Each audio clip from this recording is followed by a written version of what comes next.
All right. Well, if it's Tuesday, it means only one thing. It means it's time for you and me and we to speak about the craft and business of making comics. My name is Buddy Scalera, and you're tuned in live to Comic Book School. And I am a comic book writer, maybe your favorite, or maybe not. But I know who is your favorite. Your favorite is everyone's beloved, and I mean beloved, 3-time Emmy-award winning and Annie-award winning writer from Robot Chicken and my partner at Wizard, Mike the Knife Fasolo. Mike, how you doing? Good. How are you? I am excited. This is going to be there's a lot about me in this. Did you shave? Yes, I did. I trimmed up. Is it possible that my beard is more full than yours for the first time in the ever? Right at this moment. Yes. Right at this moment. You might have thought I could have combed my hair, but I did. It's actually just needs to be cut. Did you just roll out of bed? No, it just needs to be cut. It's untamable. As I am, Mike. And so's our audience. Before we even started, we had comments coming in. What are they saying already? Out of bubbles, out of the bubble. Okay, guess I'll have to tune in. Yeah, got to tune in and find out, blank stare. Tune in and find out, blank stare. And then we have our buddy Andrew Campbell. Good day, gang. Good day, Andrew. Thank you so much for joining us. And Mike, we have a pretty big show, as always. We never want to disappoint anybody. So we try to bring as much energy to this show as possible. Tonight, we will be talking about a brand new book that hits close to home. That's how good the accent is. That's how good the accent is. That is, you know what? I have to tell you, Mike, I'm proud of you. Not only are you an award, you've also done voices for Robot Chicken, right? I have. You have. I haven't done an Australian accent though, but I should have them put me on the list for that. You certainly should. So tonight we'll be talking about a brand new book, chock-packed with interviews with the one and only Todd McFarlane. We'll get into Todd's impact. But first, I want to introduce my co-host, Mike Fasolo. Again, you want to just do a little cheering for Mike. As I noted, Mike is an award-winning writer on the Robot Chicken television show, among many other things, including Comic Book. There's Mike on the picture there. And I'll even put some crowds for myself. That's right. I write many comic books. Oh, we got something for you, bud. Oh, Andrew, I'm his favorite comic book. Thank you, Andrew. You're my favorite Aussie. Thank you. Oh, boy. Yeah, you have been gone. The bigger question is, how long was I asleep, Redheaded Ed? That's the bigger question. Beard's been here for a while. Let's get in. Let's see. That's a lot. We didn't think I could grow facial hair. But it looks good. It looks good. I'm sure this is absolutely riveting for the people who are watching the show. So let's get into the show, Mike. We have a guest. Our guest tonight, in part one of the show, we'll be doing the book of interviews with Todd McFarlane. We'll dive into that with the writer Jake A. We'll have to ask him how to pronounce his name. Jake A.Z. Jake Z. Whatever. We'll ask Jake Z. how to pronounce his last name. And then, if you stay tuned, we're literally going to do our first doubleheader show. We're going to give you gift ideas for comic fans and creators. Mike, I put them all together in my world famous PowerPoint, and we're going to see if we can find any gifts for our fans. What do you think of that? All right, I'm looking forward to it. All right. So tonight we welcome our very special guest. First, that's the wrong. That was the wrong slide. So you're gonna go in the reverse order that you make them. Hold on. Let's pop out here for a second. Let me progress the slide just a little bit. This is a problem. There we go. Our guest is. I'm gonna just bring him on.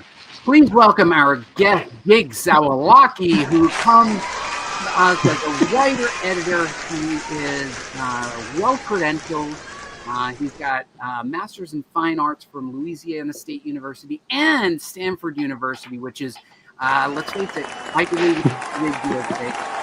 So Jake, welcome to the show. Thank you, guys. Nice to be here. Let's settle a score. How do we pronounce your last name? Zawlacki. Oh, I was close. Zawlacki, Polish. Yeah, it's very hard. Say that again, Jake. Zawlacki. Zawlacki. Mike, try it. Zawlacki. Try it with your Australian accent, Mike. Jake Zawlacki. Pretty good. Jake is the author of a new book from the University Press of Mississippi. It's called Conversations with Todd McFarlane. And it's not just any book, Mike. It's a book that includes a chapter that I wrote. So, yeah, pretty excited about that. So we'll be unpacking that with Jake. And Jake, first, before we get started, where are you dialing in from? San Diego, California. San Diego. Were you influenced by the culture, Jake? You were like, every year your city is overrun with comic fans. You were like, I have to write a book about it. Yeah, I mean, I went there. I was very lucky. I went there when you could still get tickets at the door, and you could just walk up. When I was like a 10-year-old kid. Yeah, as a 10-year-old kid. What are you like? My parents just, yeah. So my parents would just walk up, and that's it. I never knew of such a thing. Mm-hmm. Seriously. And we used to go to that. Mike, did you ever go? To the San Diego? Yeah. Yeah, a couple times. Right? Not often, though. Not enough. Not enough. That's true. Not enough. But so, Jake, you wrote this book. Can you give us an overview of what the book Conversations with Todd McFarlane is about? Yeah, so it's part of this larger series that University Press of Mississippi does. They do conversations with comic artists, and they also do with film directors and writers, other different fields too. But it essentially collects this body of work, of illustration, of interviews with McFarlane to kind of use as an archive for future scholarship and just as a valuable historical document. It's really interesting to see them all from the early 90s. I mean, the 90s is such a strange period of comics. Like, if you read it today, it doesn't even seem real, right? That you could have a debate with Peter David to, standing room only at a Comic-Con. It just seems kind of crazy. It was a crazy time, Mike. That's when we met in the 90s, right? Yes, the mid 90s. Yeah. So, real quick, what amazes me, and Mike, I'm sure it is amazing to you as well, that there is, what he just said, scholarship about comic books, like actual scholars. Jake is an actual scholar, and they're writing on an academic level about comic book creators. Mm-hmm. It's not something that you really think would happen. It's comics. No, I think that's why I find it so amazing, and that's why I wanted to talk to Jake. But first, my slides are a little out of order. I'm just gonna back up. So there, I pulled out some of Todd's most famous covers. Mike, at the far right, where we met, there you go. Wizard #1. He did the cover to that. He was I don't know how did they they owned a comic shop, and somehow the Seamuses knew him through comic stuff. And they asked him to draw the first cover, and he did. Yes, and Todd was a rising star at that point. That was 1991, it says on the cover. And I remember buying that fresh and minty new on the comic book stands in 1991. Were you even born yet, Jake, in 1991? That's the year I was born, was 1991. That's the year you were born. So you didn't pick it up yourself. They just threw it in the stroller. And yeah, exactly. Like, eat this, kid. Yep. This cover here, this whole cover, the original art went for some insane amount of money recently. What doesn't it? Do you remember? Do you know how much? I thought it was over $500,000. Really? Heritage or something? Yeah, crazy. I thought it was something crazy like that. Can you imagine, Mike, having that page of original art and somebody's like, "I'll give you $500,000 for that"? I would like that to happen. You could survive for a long time on $500,000. At least 2 weeks in California. That's like half my rent right there. Half your rent right there. Again, slides are a little out of order, but iconic covers, Mike. McFarlane is known for his iconic covers, often imitated. I will admit, a huge Todd McFarlane fan. I'll pull this up in a minute, but I'm a huge Todd McFarlane fan. I love all these covers, and I bought them all. I have them all. Have you put them in resin yet? I have not. The comics number 300 we would not want to damage in any way. It's a fairly expensive book. It's first appearance of Venom, right, Jake? Yep, that's right. Wow. Well, Jake knows his stuff. All right. You know your stuff. Yeah. I worked at Wizard. I got paid for it, Jake. You know, buddy, the worst Hundreds of dollars part about these original art pages is, if you can see, I think he normally originally sold them for like $200 to $400. Oh my god! And you can't even touch them for under, you know, 6,000-7,000. So, or half a million. If you had good taste back in the day, which we didn't. All right, so we're gonna put that. We're gonna pull that question up again, Mike, because we're gonna pull up the table of contents, and I want Jake to answer that. So, this is the book. It's part of the University of Mississippi, University Press of Mississippi. It's part of a series of books by lesser authors who are not Jake, but notable nonetheless because they bask in the glow of Jake's success. That would be fair to say. I think, Jake, you don't have to say it. I'm saying it for you. Wow. I have not been invited to contribute to any of these other books, so we're just going to snap right past them, right to the table of contents, and right there, Jake, you reached out to me. You seem like such a nice young man born in 1991, living in San Diego, and you said, so first tell me how you found all of these interviews, because I had completely forgotten I had done this. Yeah, that's what a lot of people said. So when I was looking for interviews, there's a lot with McFarlane, obviously. He's very popular. And so you're kind of picking out ones that offer different sides of McFarlane that you don't always see.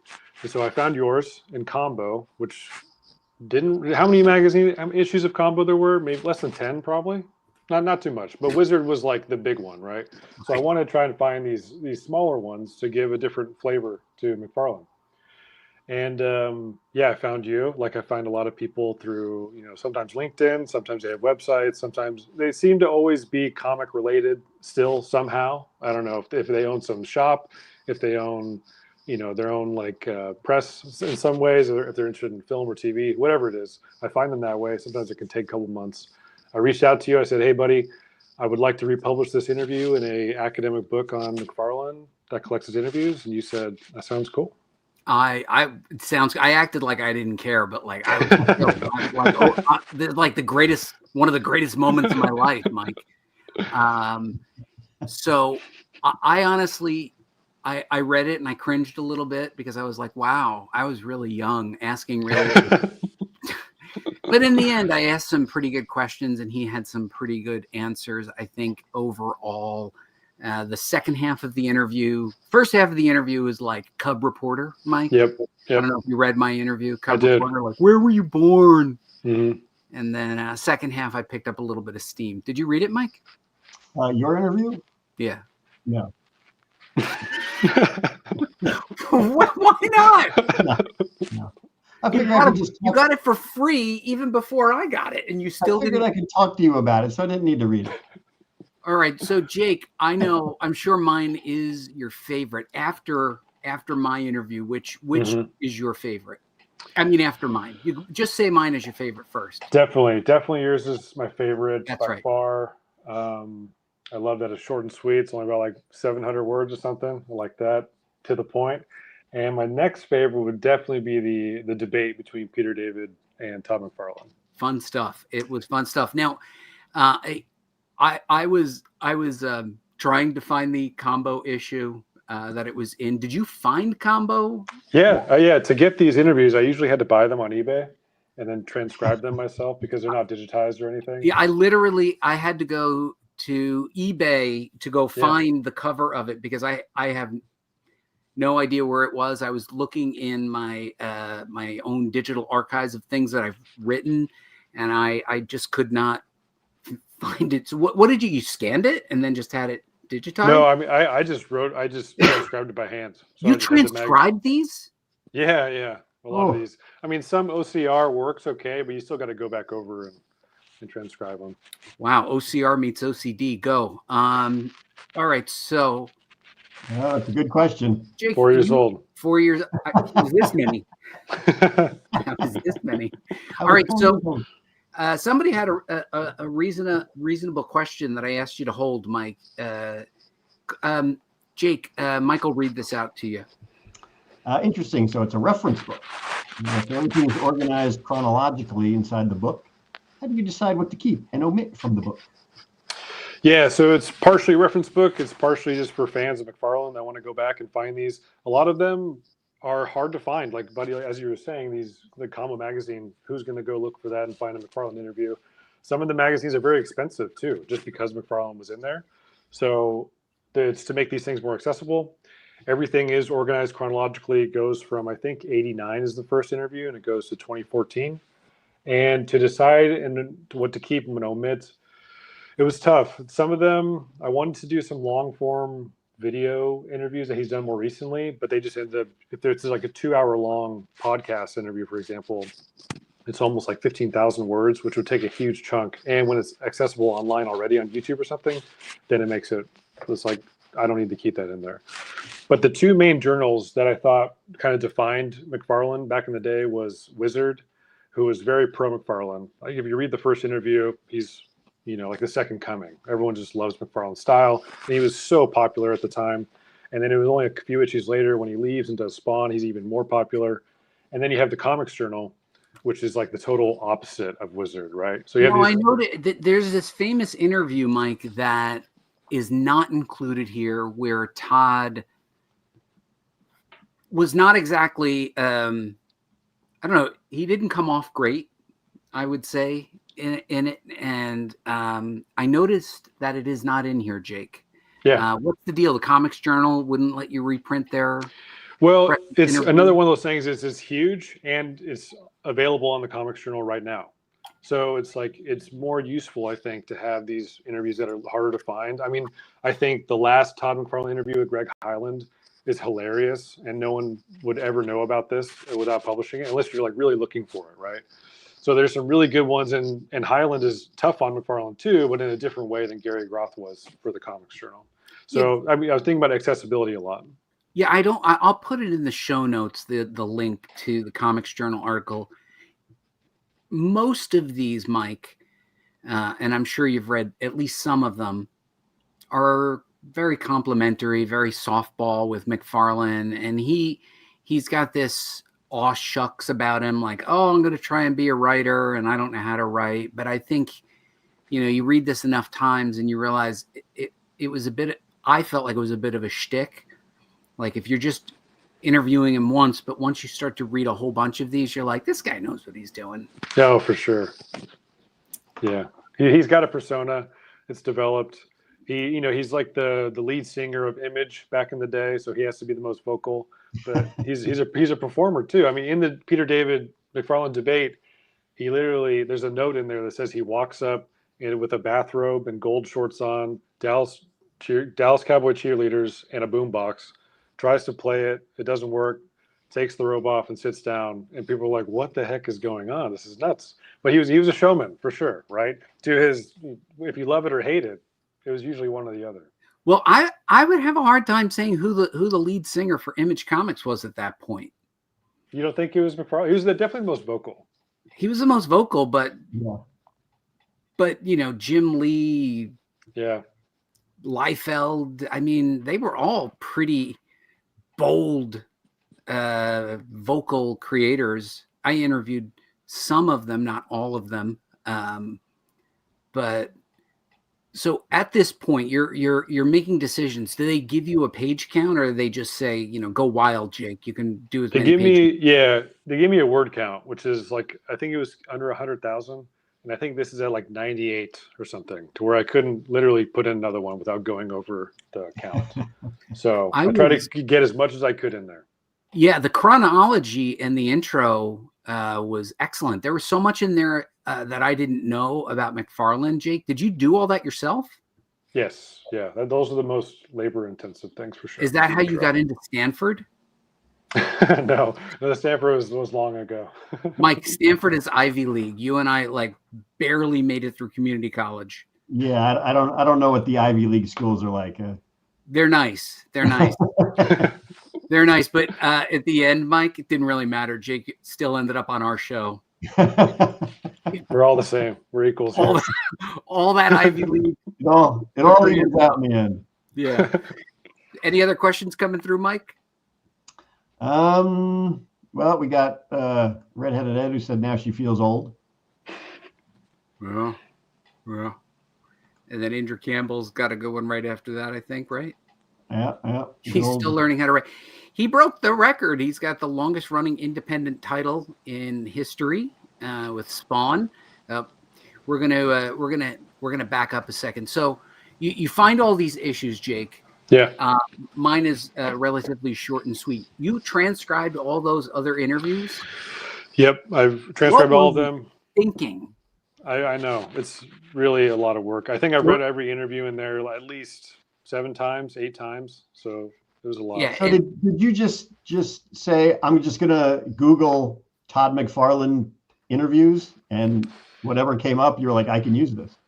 Yeah. I check it out. You know, there were a lot that I didn't use because they just weren't very good or interesting or added anything unique to it. You don't have to say no who they were, but did anybody say no to you? Like, you can't use my interview? There was one magazine I wanted to include, and the person was just kind of being difficult. And then it was really short too. I said, yeah, it'd be cool to have this, but they were being difficult. Like, oh, actually, I want this. I want a bunch of money for it. I'm like, yes, we don't have any budget for this kind of stuff either. So, well, that's a good question. Yeah. Were there any interviews that were shocking? Shocking.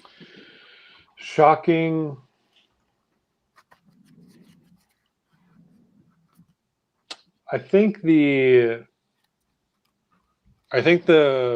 Greg Hyland interview was kind of shocking because he really makes fun of McFarlane. Like there's a moment where he says something like, "Oh, when's the next Viking Spawn coming out?" Like making fun of just all the toys coming out. He said, "Oh, I think I'll do that." And so they keep going back and forth. But Hyland was the first. I think he was actually the first to homage or parody Spider-Man #1 cover. That was not McFarlane, right? So he was like, Hyland was on the pulse, and I think he was kind of pissed that McFarlane was making millions at Marvel, and then said, "Yeah, I feel like I'm not treated fairly. I'm gonna leave because whatever it is, like you're the highest paid comic artist on the planet ever, right?" And I think Hyland was like poking at this. So yeah, the quote is, to understand the horror of Todd McFarlane, you have to be Todd McFarlane because it's like impenetrable from everyone else's perspective. So I can kind of understand, but McFarlane has his points, right? He was right. He was right, and his departure from Marvel to go to Image and start Image was the stuff of legends. Oh, yeah. Blank Stare asks, "Go, Mike." Did you pick these interviews to try and portray a story or a character arc? I don't know if he has a character. I guess the last one, he does an interview with Danny Fingeroth about his writing, and it's really the only time anyone has ever asked McFarlane about his writing. He's written way more comics than he's drawn, which is unusual, right? We always think about the 90s, but he's written or plotted or co-plotted since Spawn 185, close to like now, and he's works on Gunslinger Spawn now, and I think he helps with the Scorched and other ones. So when I was doing it, do they come out as an arc? Maybe they do, but his arc's not done yet, so I'm kind of curious. I think he might. I think he's going to try and become like the Stan Lee of the next generation of the 90s, right? Because he seems to be a lot more face time than Jim Lee does or Rob Liefeld. Yeah, well, I mean, and that's a good question. Did you try to interview Todd yourself? Yeah, I did. I tried for months. I kept pestering him, but just it ultimately ended up being a no. And I kind of understand why, because he's probably had pretty bad experience with intellectual type interviews in the past, like the Comics Journal, which they basically kind of berate him for, I don't know, like 15,000 words, which is pretty rough.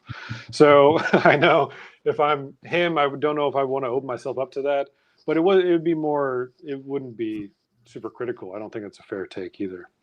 Yeah, I don't think that the interview in the Comics Journal was all that fair. Yeah.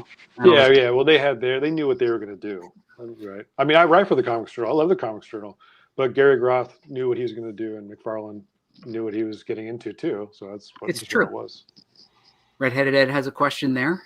How long did that take you? And do you still like the guy, or have you had your fill? It took from pitch to print. It took like 2 years. So there's there's a lot of, transcription, getting the rights was one thing, writing the interview, writing the chronology. And then after that, you got to do proofreading. After that, you do typesetting proofs. And then after that, you do indexing. And so indexing is like my least favorite thing on earth. And I didn't know that until you do, because you have to read every single thing, add a keyword to the back of the page. It's like a ton of work. It yeah, it sounds like I would have tapped out. I just wouldn't have done it. I wouldn't have done it. And getting all the permissions, I would have just been like, forget it, I don't want to do it. Yeah. As to if I had my fill, McFarlane, I'm not like a total huge fan of him. I feel a little skeptical of him, but I really like his work and style too. So I'm writing a book. Well, I have a book under contract with Rutgers University Press right now on Spawn. So did you have to read all the Spawns? I have read all the Spawns. You didn't have to. You did. You did. I did read them all. You read. You have them all. I have a lot of them. Yeah, because you can't get back matter in digital copies. So when they have like the letters columns with fans and stuff on digital copies, it's usually not there, and that's really useful for writing essays. So real quick, Blank Stare wants to know a little bit about the Comics Journal interview that we're referencing. Yeah, the gist of it is, I think the Comics Journal, Gary Groth. So when the 90s happened and they create Image, the promise was that we'd make some really good comics that weren't tied down to Marvel and DC. And then what happened was they kind of just did their own version of Marvel and DC, maybe a little edgier, a little more gore, a little more, sexualized women depictions, things like that. And so the complaint was mostly like, well, why can't you guys just do really good comics? And why are you doing this stuff for 14-year-old boys? And that was McFarlane's point. He said, we just want to keep, I know my audience. I like my audience. I'm going to write to them and do this stuff. And Groth just kept pushing and saying, well, you don't have to, and you can still make really good stuff for 14-year-old boys, but this isn't it, right? And so it was just more back and forth of that. So it's like, well, why do you make all these promises of independent creators, but really you're just doing kind of popular stuff as an independent, trying to make more money? But Groth actually came off like an angry hipster. Yeah. How dare you want to be a writer? Yeah, well, but there's also, he's responding to this arrogance, this infamous line that McFarlane has of, like, I wasn't going to let one little thing like not knowing how to write stop me, which is, as a writer myself, I'm like, that's hard to hear from someone who, So, it's all part of the show too. I think it was part of the shtick. Yeah, for sure. When he claims he's never read a book. Yeah, nonsense, right? He's like, oh, I only read Sports Illustrated. Like, come on, man. You never read a book, and yet you graduated college. Tell me about that. Yeah. No, he has a degree in graphic design. Like, unpack that for me. You've gotten that degree. What class didn't require you to read any books? So there was a bit of bravado in there. Now, for sure. As you're moving forward, Jake, I'm sure you want me to pull this up because Mike and I this year did a special episode called McFarlane is Everywhere. Mm-hmm. And what I have noticed, this is me as a pop culture aficionado, recognized by my peers in a recently published book, that he's really stepped it up in the last 2+ years. I feel like right after the pandemic, something clicked, and he was like, I'm taking this, and I'm Todd McFarlane, and I have accomplished having the longest run, and now there's like 3 additional spin-offs. What's going on with McFarlane? Yeah, I noticed that too. I think COVID was a big part of it. Maybe he was anticipating that the market was going to shrink or just decline because of sales. But yes, we released King Spawn, and King Spawn sold 500,000 copies. And that's the most highest selling #1 issue from Marvel, DC, or Image in 25 years. Wow. Which is like crazy, right? So King Spawn's really successful. Then they do Gunslinger Spawn, and they have The Scorched.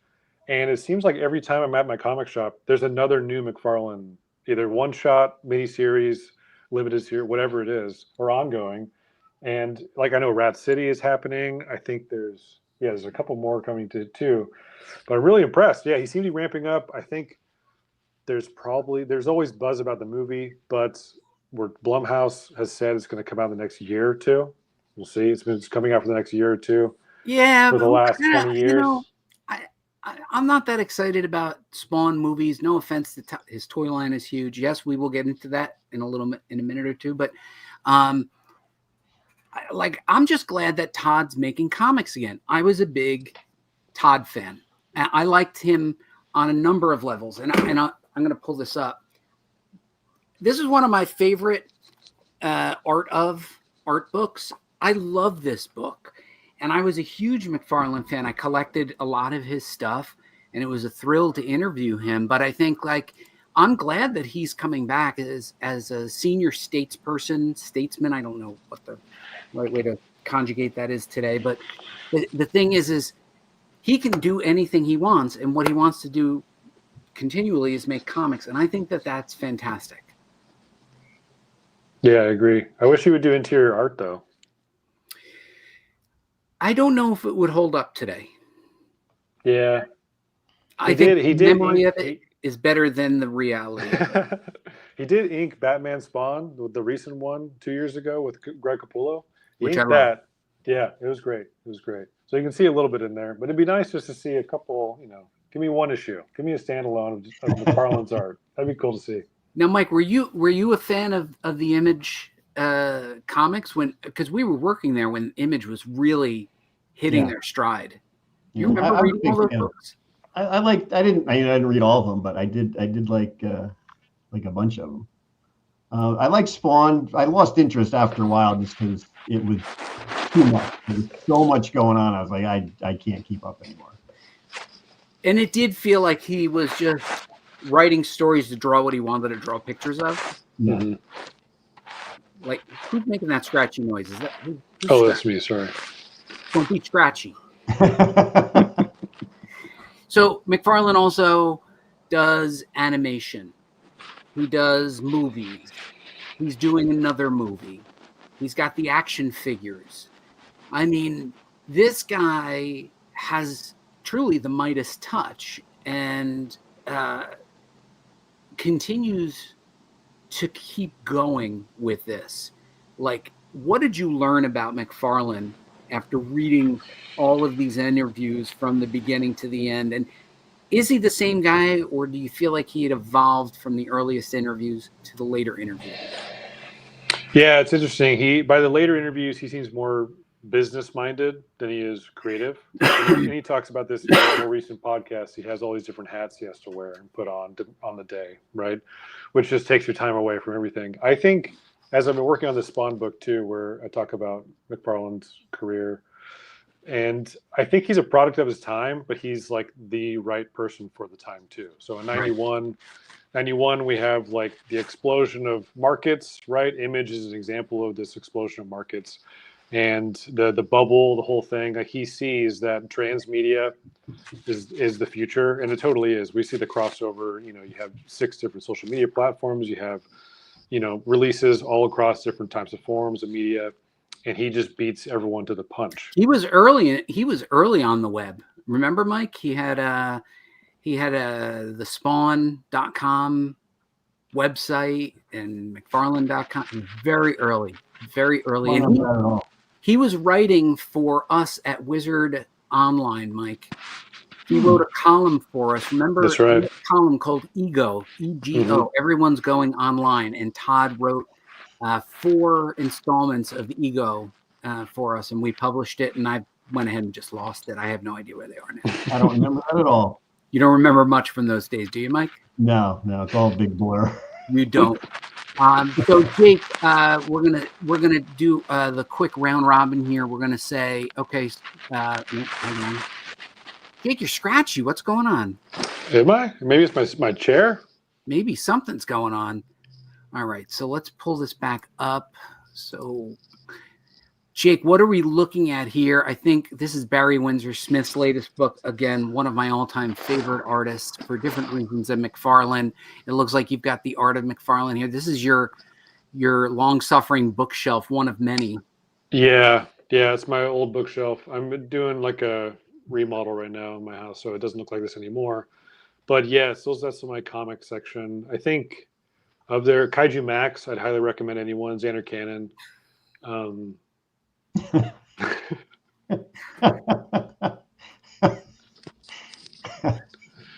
What else we got? They're just gonna pick them in. It looks like you really like the gorillas too. I think that's something there. I do. I noticed the theme there and the other thing.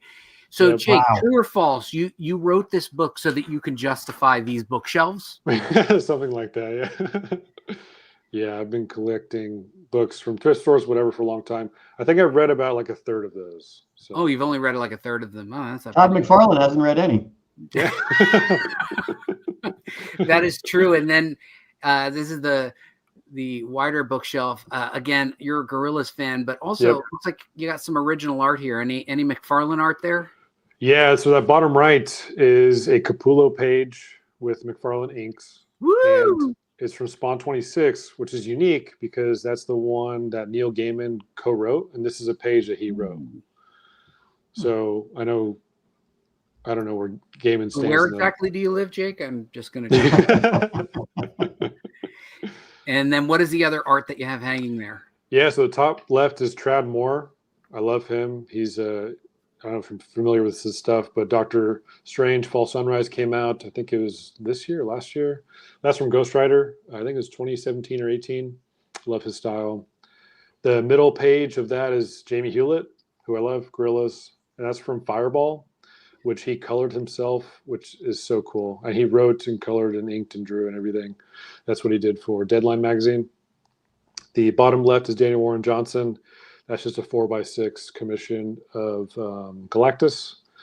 And then the bottom middle is a piece I picked up from Luke Eidenschink at Comic-Con. Oh. And then the top right is Kevin Anthony Catalan, Space Knights, which I just love his style. That is a nice collection. Is Batman Spawn the last time you penciled a comic? I don't think he penciled that. I think the last interior pencils he did was Spawn 300. And I think he did a 6-page story. So Batman Spawn, he did the inks, but he didn't do pencils. No, the original Batman Spawn. Oh, the original Batman Spawn? Yeah, he did ink. He did pencils on that with Frank Miller. Yeah. Yeah, and then he got the thing to the face, which he carried through continuity. Yeah. All right. I'm going to ask you the question, Jake, that we ask all of our guests. I'm going to put you in the top left corner here so that you can go full screen. And we're going to ask you, Jake, what is one thing that you wish you had learned earlier in your career? I think my career is pretty early still. So a little bit earlier, I'd say the thing I come back to is needing permission. When I was doing this, I was at LSU. I was taking a comics grad level class with Brandon Costello. He's like one of the most renowned, comic scholars in the country. And I kept asking him, I said, well, do you think I should do like Eric Larson? Do you think I should do Jim Valentino? Do you think I should do whatever? He's like, who do you want to do? I'm McFarlane, but I don't have any cred. I've never written really on him before. He said, just do the thing you want to do. So I think the biggest thing I've learned and creatively and whatever is you don't need to ask other people for permission because no one will give it to you. And I don't think anyone really cares. Just do your thing.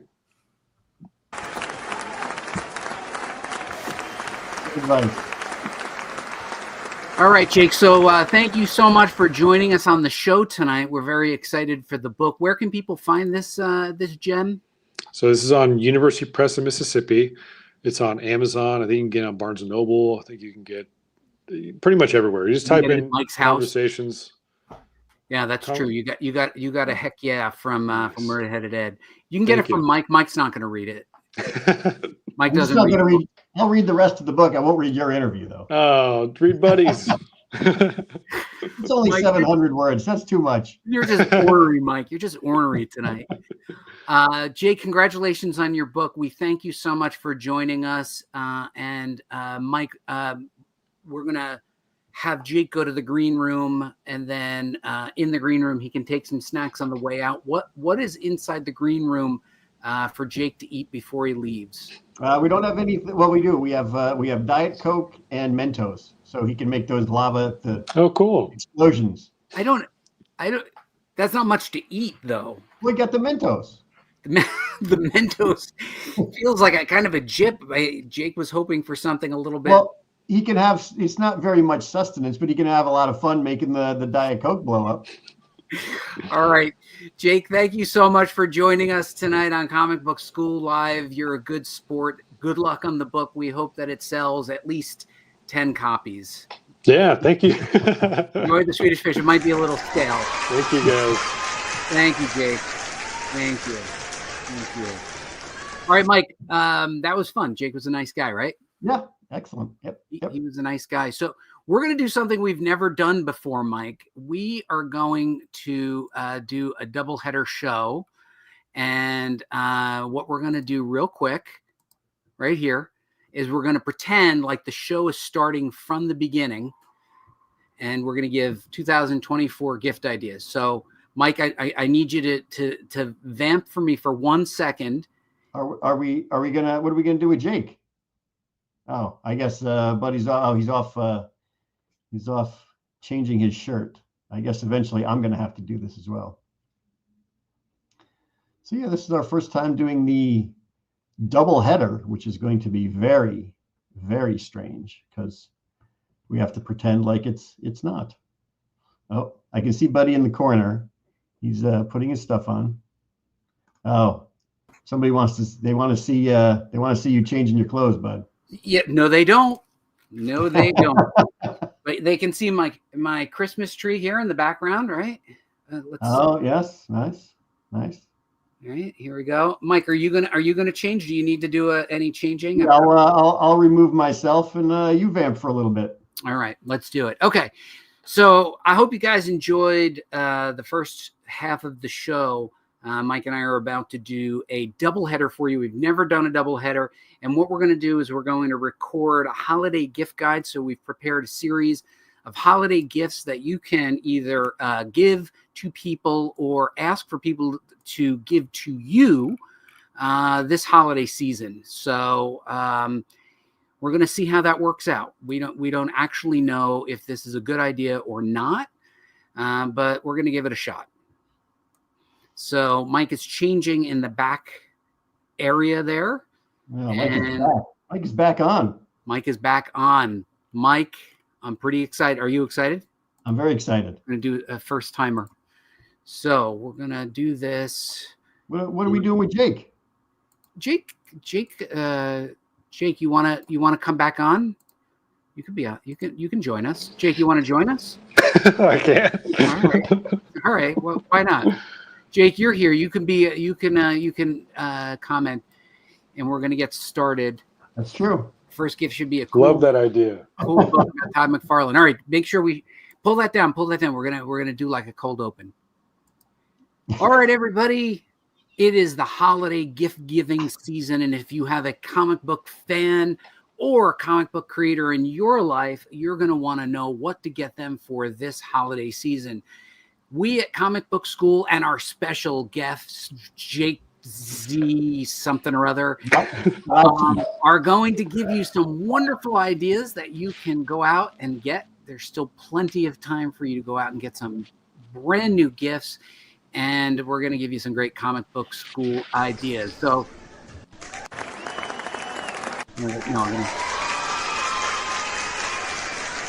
all right. So here we go. We're going to give some fresh ideas, and Jake, you can just chime in anytime you want. This is right. And Mike doesn't know what I know all the gifts that are on my dogs are going to be barking. So your dog. Can't believe you still have those dogs. Okay. First thing you should do if you're not sure if you have a comic book fan in your life, but you know that they're collectors, go to comicshoplocator.com. You can put in your zip code and you can find a comic shop in your area. The best place to go is your local comic shop because you can tell them about the comic fan in your life.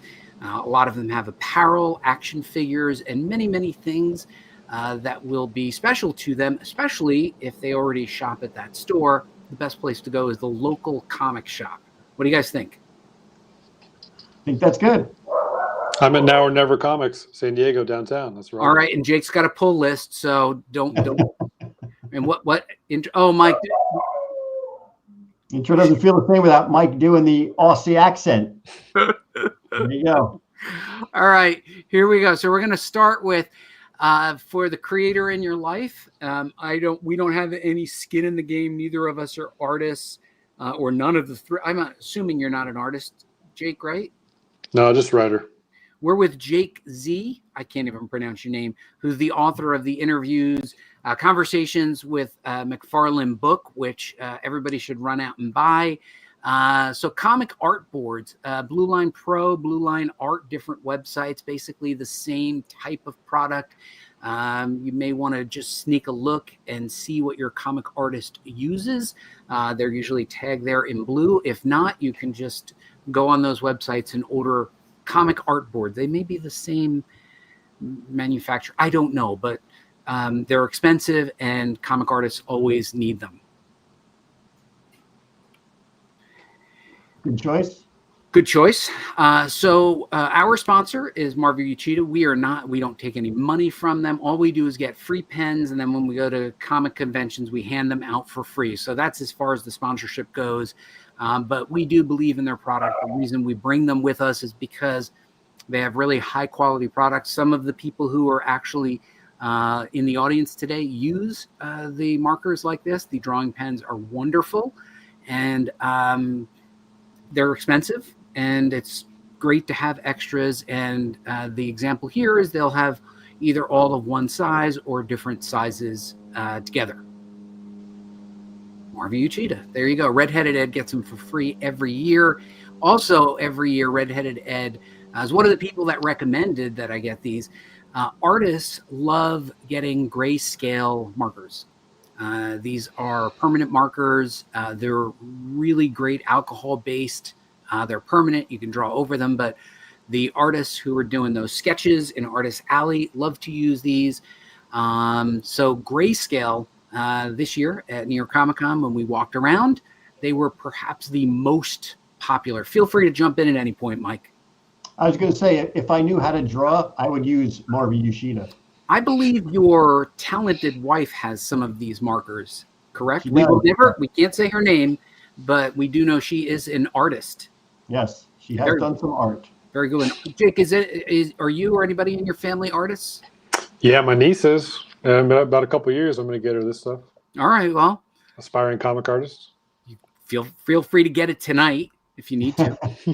Again, they sponsor us in as much as they give us free product to give out to people. There's no money exchanged. So in full transparency, I love the markers, but I just basically give them out. I don't really do anything with them. But these are, this is the color swatches. I have 144 set. I can sign your copies of Deadpool. That is correct. Actually, you definitely send them in. Well. Yeah, you got to actually use paint pens to sign comics. Jake, what are you going to use when people come up and they want autographs? I like using these gel pens, these pilot ones. Yeah. You're going to have to up your game. I guess so. But nice guys, and their pens and markers are great. They certainly are great. But for people like Redheaded Ed and your niece, Jake, and your unnamed wife, Mike, lots of different options.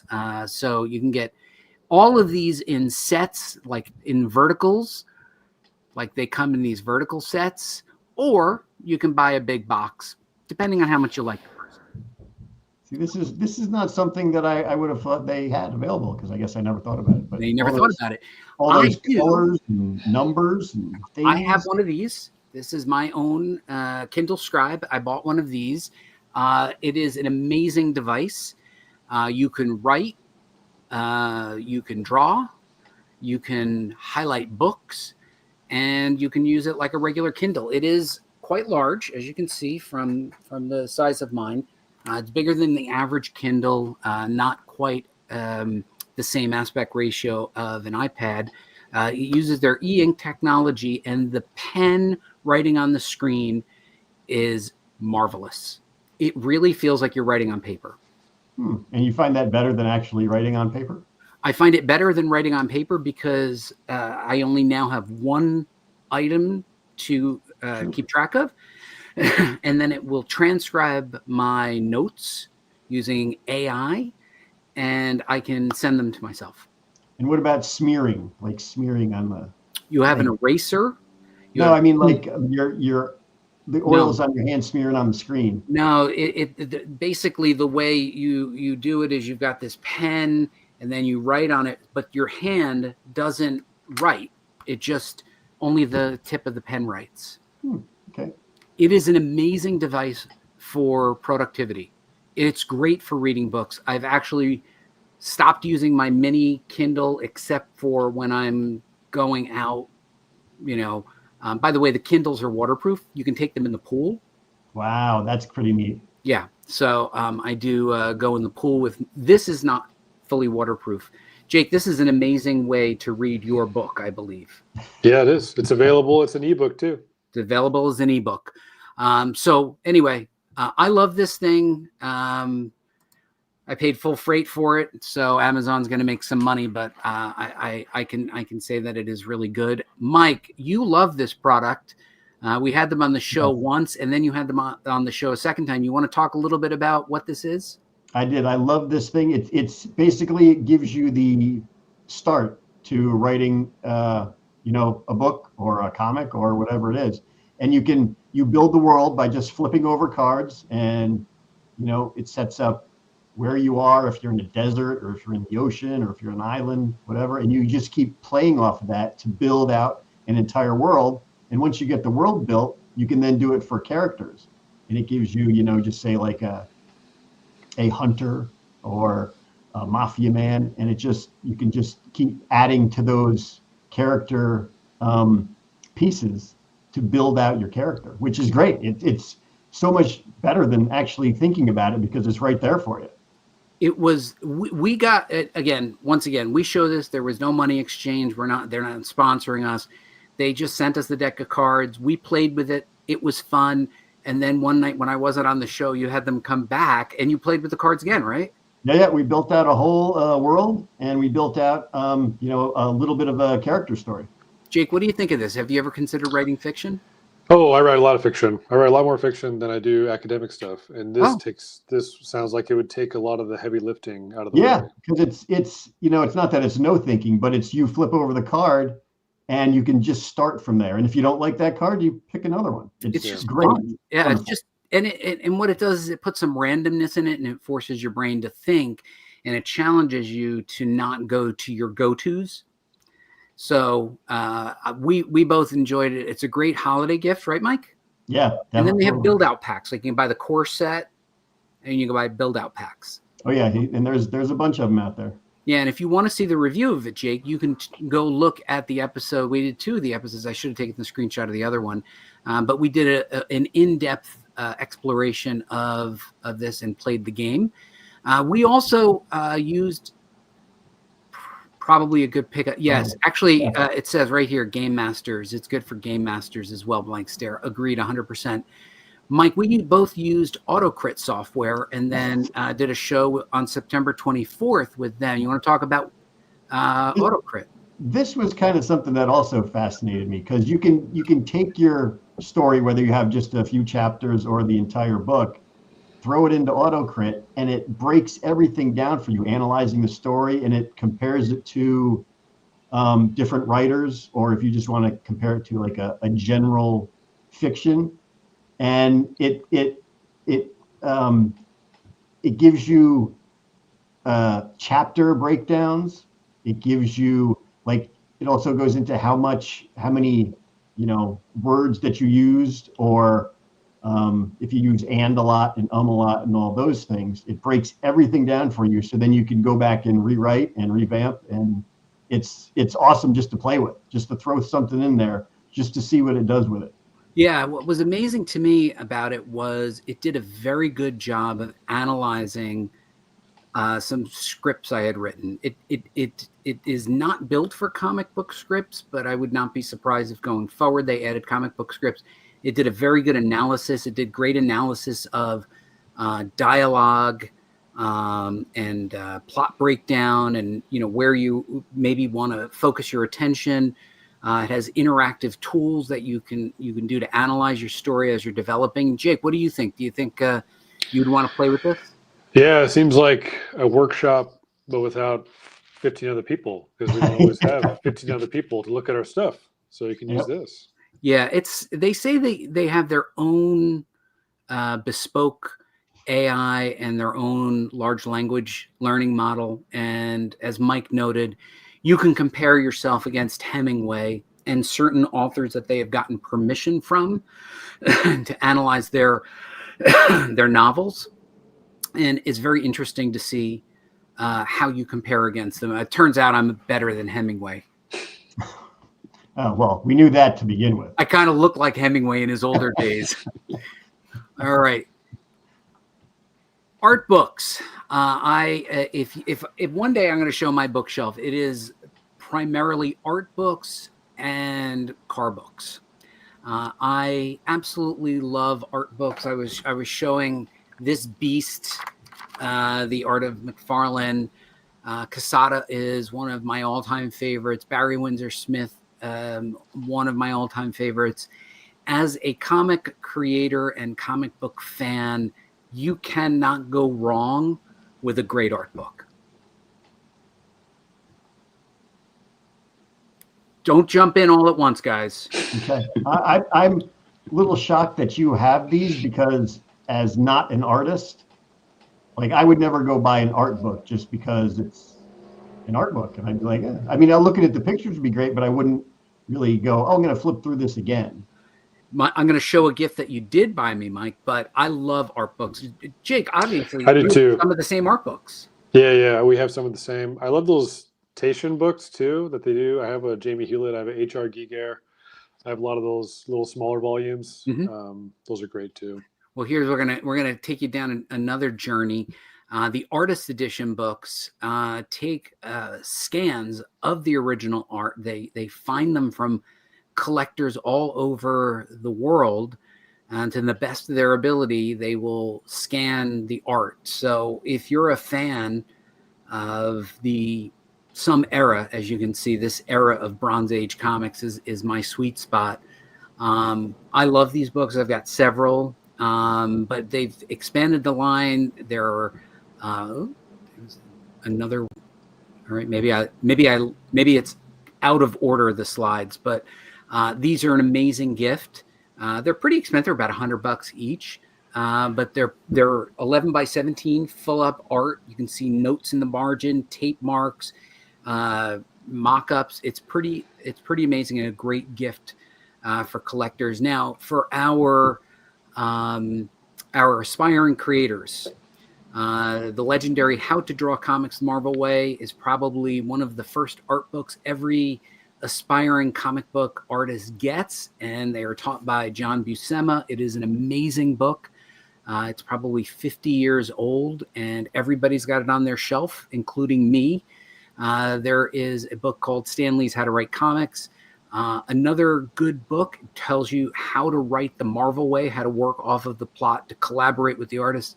So while it had come out some 45 or so years after the How to Draw Comics the Marvel way, still a great companion book. You guys, have you ever seen these books, either of you? I've seen them because you've had them on the show, but other than that. Yeah, I had a how to draw back in the day. Yeah, they had it on VHS and everything. Blank Stare. Still can't draw. No, I can't draw either. Yeah. It's kind of a shame. I have the books. Oh, Andrew. Himself how to draw. Well, then, happy holidays, Andrew. Crikey. Let me give you some other books to consider. I guess these are out of order. Mike, this was something that you found. Yes, I thought this was pretty neat. I mean, it's a good gift if you have friends who love the old creatures of night, Dracula, Wolfman, Mummy, that they're just bookends that you can kind of put in your bookshelf, and the guy looks like he's peeking out. I thought that was just pretty neat, fun thing to do. So what are these must be pretty heavy weights. I think there was several different versions of it, but they're pretty heavy, right, Mike? So they're good to hold your book collection up, and they're perfect for your horror books. Yeah. Yep. It's pretty neat. And, just to have them fun sitting on your shelf. It's pretty expensive, isn't it, though? It is. But, if you have a big fan in your family or friends, why not? That has everything. This is something new. Here we go. This is what I thought we were getting into. DC Comics came out with a series of books. I have every one of them I've obviously learned nothing from them, but I do love them. They're wonderful. The top talent, it was Denny O'Neil on how to write comics, how to script, amazing book. Klaus Janson on inking, True Authority. Chiarello and Klein on coloring and lettering. Again, you can't go wrong. We often say that if you want to really break into comics, the place to break in is coloring and lettering.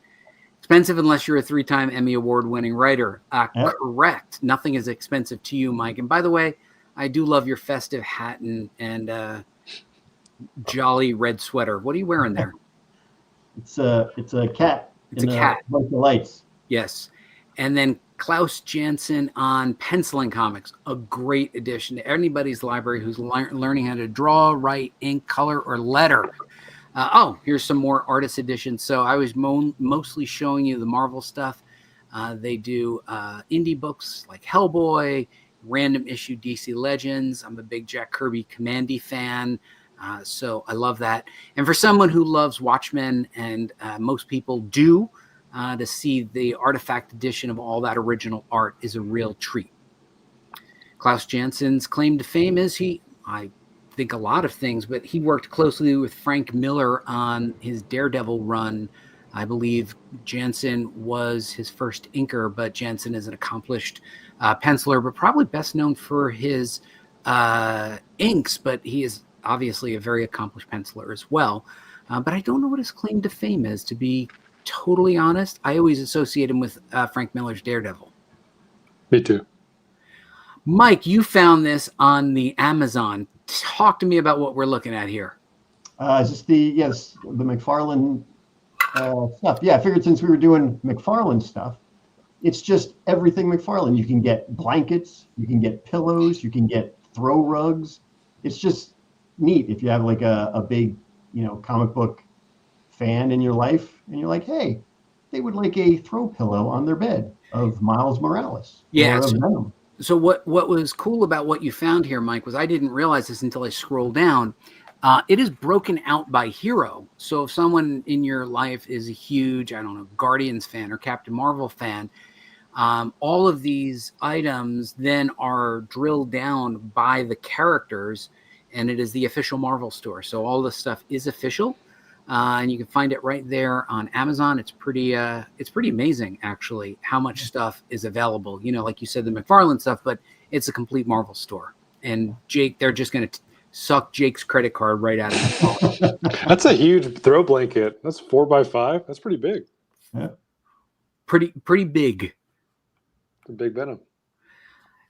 You can never go wrong with bags and boards. You're supposed to replace your bags and boards every couple of years. I buy whatever is available. I've used BCW. They make good products. Not endorsing any particular product. And no matter what, you can always use more comic boxes.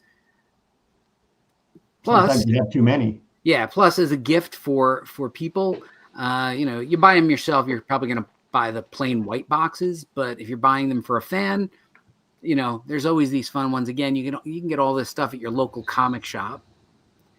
Mike, you found this interesting 3D optical lamp. What is it? Obviously, it's for someone who's a big Batman fan. But I just thought that if you clearly love Batman, why not have an entire lamp made out of what looks like a holographic image of his head? How cool would that be? I actually really think it is pretty cool. It's pretty funny with the na. So I'm gonna break here real quick. I'm gonna show you, Mike. We forgot to show you. Mike sent me this as a gift recently. I have a saying in my house: there's no such thing as having too many Batmobiles, just not enough shelf space. So Mike found a Batmobile that I had never seen before and sent it to me. So it sits right here on my open laptop. So thank you, Mike. I love that. Yes. Jake, feel free. I'll give you my PO box. You can send as many Batmobiles as you can find. Mike, you also called out the McFarlane website with yes, McFarlane I had toys. What did you like there? I pretty much everything on here, I was like, that's very well done. I don't know if he designs everything. I would assume maybe he's got a hand in it, but everything on this site just looks great. It's it's broken down by his characters and all the toys that he's done over the years. And again, if you're a big comic fan, you can go to his site and probably find the character. Yeah, his DC collection is just amazing. Now, Jake, were you able to justify buying some McFarlane action figures for your office because now you're the McFarlane guy?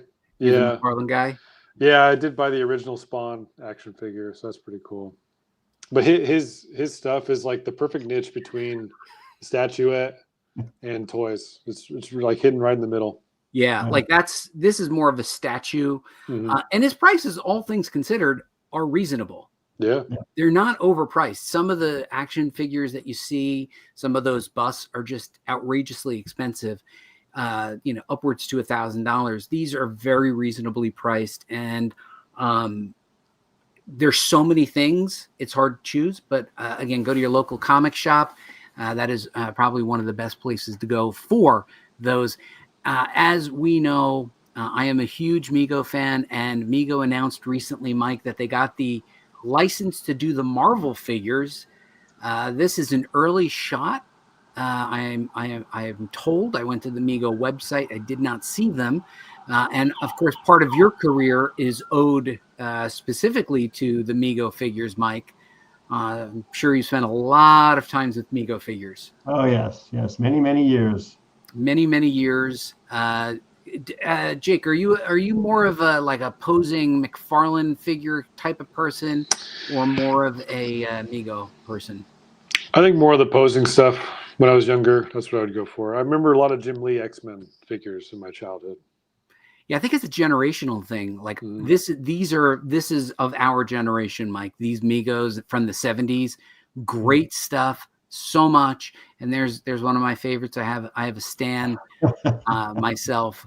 But if you love those, you will also love Mezco Toys 1/12 scale action figures. This is a slightly smaller figure than the Mego, but they provide quite a lot of accessories, hands, heads, different types of items that go along with it, but they're pretty expensive. I think they're around $100 each. So they are a great holiday gift. And I will give you my address, Mike, and a list. I got you that Batmobile. You did get me that Batmobile. Still waiting for... No, well, Jake sent me a book. But Jake wasn't signed. Oh, send it back. Send it back. I'll send it back. Yeah, I'll send it back. Real quick, just as a side note, when I was at New York Comic Con, I was delighted to find the upcoming figures from the 1/12 set. What does Andrew say, Mike? He needs a second job to buy them, and then probably a second wife to let him keep them. Yeah, it happens. Yes. So these are a few of my favorite things. The Batmobile looks great. I don't know if I've ever told you, I'm a huge fan of these characters. These are some of my favorite characters.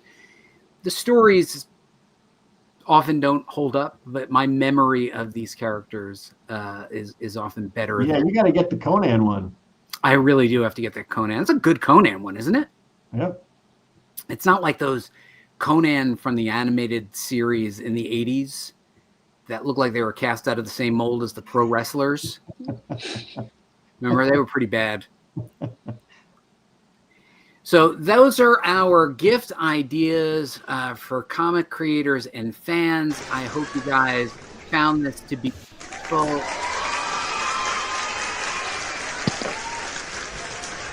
If you like the show, be sure to like, comment, and subscribe. We are here every Tuesday at 8 p.m. Eastern Standard Time. Thank you so much, guys, for getting together with us, and we will see you next week.